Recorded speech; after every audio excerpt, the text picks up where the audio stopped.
Perkenalkan, nama saya Gabriela Garanjiwa dengan NIM 22030115021113. Saya dari PJKRC. Di sini saya akan mempresentasikan hasil yang telah saya buat dan saya pahami dari bab 2 tentang pembinaan mutu sumber daya manusia. Yang pertama, apakah itu sehat? Sehat adalah kondisi kesejahteraan fisik, mental, dan sosial yang lengkap dan bahkan bukan sekadar tidak adanya penyakit dan kelemahan. Pemahaman tentang kesehatan telah bergeser seiring dengan adanya waktu. Yang kedua, sehat adalah nikmat karunia Allah yang menjadi dasar dari segala nikmat dan kemampuan. Selanjutnya itu, apa itu sehat sejahtera jasmani? Sehat sejahtera jasmani adalah sejahtera lahiriah, yaitu tidak ada gangguan, keluhan, ataupun kesulitan yang bersumber dari dan kepada kehidupan sosialnya, tidak memusuhi, tidak dimusuhi, dan tidak saling bermusuhan. Selanjutnya itu, apakah kepanjangan dari WODAN? Menurut WO, apakah itu sehat?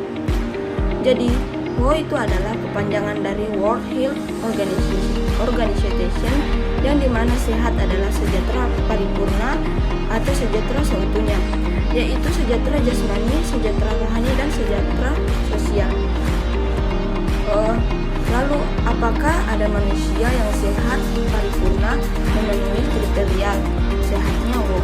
Hal demikian tentu sulit kita jumpai karena manusia selama hayat di kandung badan, bahkan sejak sebelum terjadinya pembuahan, selama kehidupan dalam kandungan ibu, senantiasa dihadapkan kepada berbagai ancaman yang berpotensi menyebabkan terjadinya penyakit dan bahkan maut. Dan yang selanjutnya itu, yang pertama itu tanggung jawab. Dengan adanya pengertian sehat yang kita miliki adalah derajat sehat, maka kesehatan kita masing-masing masih selalu dapat ditingkatkan. Tetapi sampai mana batas sehat itu kita tingkatkan dan siapa yang harus meningkatkannya? Memang ada batas medifisiologis, yaitu batas kebugaran yang dapat dipergunakan sebagai patokan, tetapi hakikatnya kita sendiri yang bertanggung jawab terhadap tingkat kesehatannya. Dan yang kedua itu tentang batas kebugaran medifisiologi.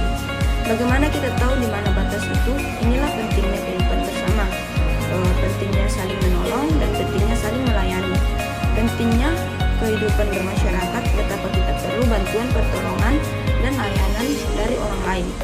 Ini berarti bahkan kita dengan ilmu kita masing-masing mempunyai tanggung jawab saling mendistribusikannya dalam kebersamaan untuk mencapai sehat sejahtera bersama yang lebih baik. Sejahtera objektif, dokter pun hanya dapat siapa yang sehat dan siapa yang sakit. Tetapi bila harus menunjukkan batas medifisiologi antara sehat dan sakit, maka sungguh sangat sulit untuk menunjukkannya. Selanjutnya itu yang ketiga tentang wadah kebersamaan. Masing-masing harus bertanggung jawab atas kesehatan diri kita, yang berarti kesejahteraan paripurna diri keluarga maupun masyarakat.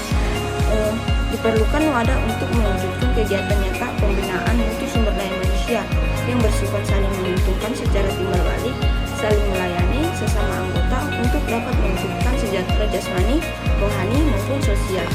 Dan yang keempat tentang karunia Allah.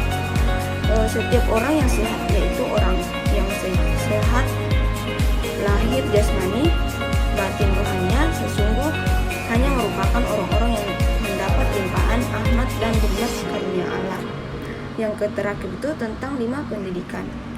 Sasaran utama dan pertama pendidikan adalah membuat semua peserta didik menjadi sumber daya manusia yang sewaras mungkin dalam aspek jasmani, rohani, dan sosial.